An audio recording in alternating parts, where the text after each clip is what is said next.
Today I got a review for you of a product I've had for damn near a year now.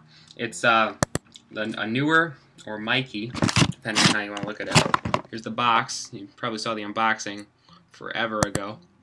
But it's labeled as the newer vertical battery grip. Camera MB-D11 EN-EL15, whatever. It's for the D7000. And it's pretty snazzy. So if you saw the unboxing, if you haven't, you can click the link down here. But if you saw the unboxing, you know what it looks like, you know all that. And I'm going to give you my review of it today. Now, this is my current setup for the photography I've been doing lately. It's mostly close-up. Got a 10 to 24 Tamron lens. Really nice, just came out last month, 2 months ago, something like that. And then I have the newer battery grip on the bottom here. And this thing is really nice, makes vertical shooting a breeze. I haven't actually used the Nikon version.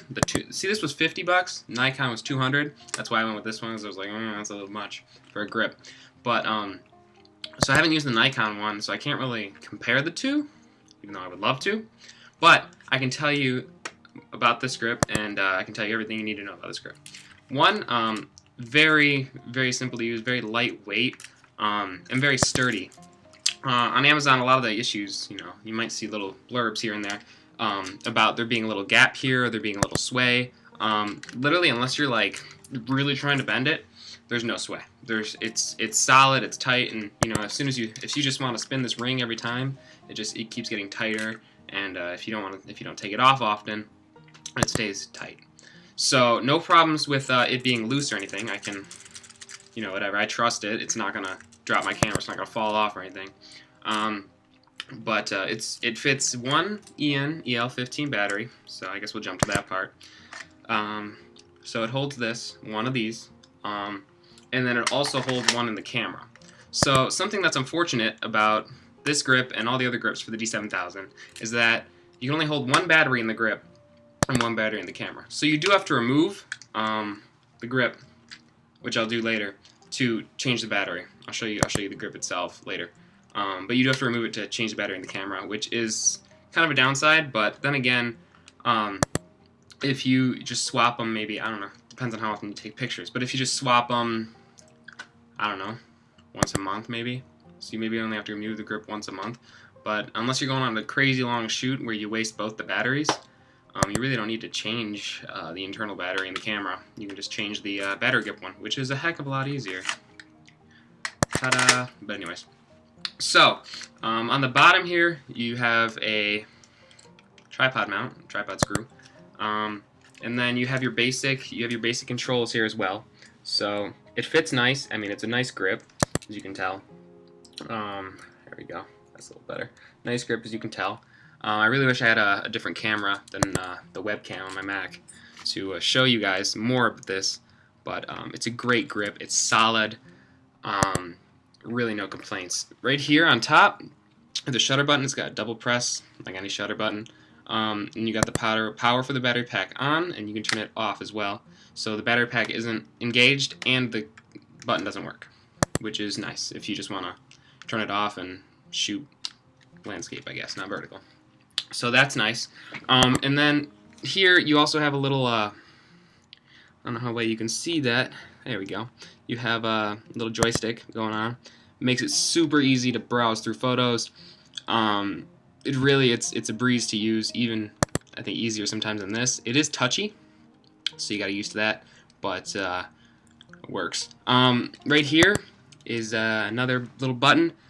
If you can see that. There we go. You can program it to do whatever you want. So I programmed it to view last view image because I don't like having it pop up after every image, like the image review or whatever. But I do like to check my images occasionally, make sure I'm on target with all my settings and stuff. So I just make it easy press button, and that's the most convenient button when it's vertical. So when I'm shooting, I take a shot. Review the shot, and there you go. So it's quick because I got quick SD cards. So I like it. It's fast. You can already tell. I guess that's one complaint. I have no idea how well you can see that. Actually, I do. I can see it myself. But as you can tell, it's kind of wearing a little bit. So it is cheap paint, I guess, but it's a button, and it doesn't even do the functions that it has listed on there. So it doesn't bother me at all. First thing I made note, actually, it's been a while since I unboxed it, but when you take it right out of the box, I suggest you do not put it in any kind of enclosed area. It smells a little bit like China. A little rubbery, little meh. It's, I mean, but I guess that's what you get for $150 less grip that, from what I've heard, is pretty much the same quality as the Nikon grip. So, but other than those basic things, I mean, you got your wheel for your shutter speed, you got your ISO, you got your aperture. You can do it all from the vertical grip. So you can adjust ISO using this button and the thing, and shutter speed and aperture up here. I should PD myself. So hopefully you didn't miss that.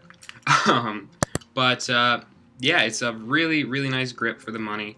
Definitely worth the 50 bucks. I can tell you right now, I think I'm at about a year with this grip, if not really freaking close. And I don't take it off my camera. I love it that much. It's great, and I shoot vertical all the time. You know, a lot of portrait shots that I do with my 50mm lens, and you know, it's just overall fantastic. Now, on the grip itself, attaching is really easy, but this little thingy here lines up.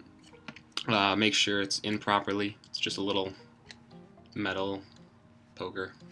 That's all I can think of. The screw here moves when you turn this, like that. And then you got the connection here. There we go. You got the connection here, and then the protector rubber grip that protects the connection on the camera, like so. Just fits right in here, and goes up flush with the camera, so you don't lose it or anything. Now there is actually a plastic cap for this when you take it off, but it's hidden away in my camera drawer because I never take it off. So I'll show you how quick it is to attach it too. You literally just that, and then spin the lock. The green light comes on, and it engages. Tighten it up some more, and there you go. Your battery grip is on. So I really think it makes the camera look a lot more, you know, a lot more, I don't want to say manly, but masculine, and more of a solid camera.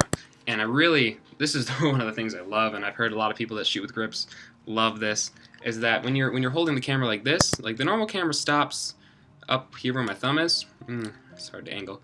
Up here where my thumb is, I like my thumb resting down here, which is where the grip is. So even if you just shoot like this, the grip's still nice, because it gives you an extra battery, and it gives you a place to put this pinky that's comfortable. So once again, it's a great grip, great money. If you want to buy it, link below to Amazon. I'm not quite sure what it's running for today, but I'm sure it's about the same price. So. One more quick thing, totally forgot. This is actually kind of important because everyone sets down their camera at one point.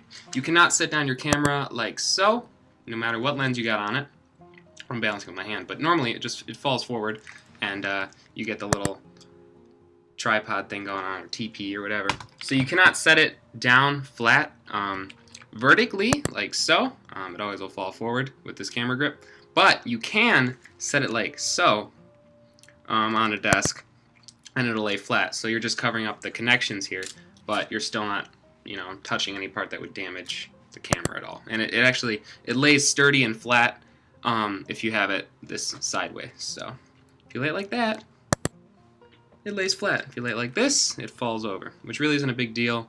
I am clearly just striking out today, clearly. Another thing to note is it does come with a 6 AAA or AA battery insert.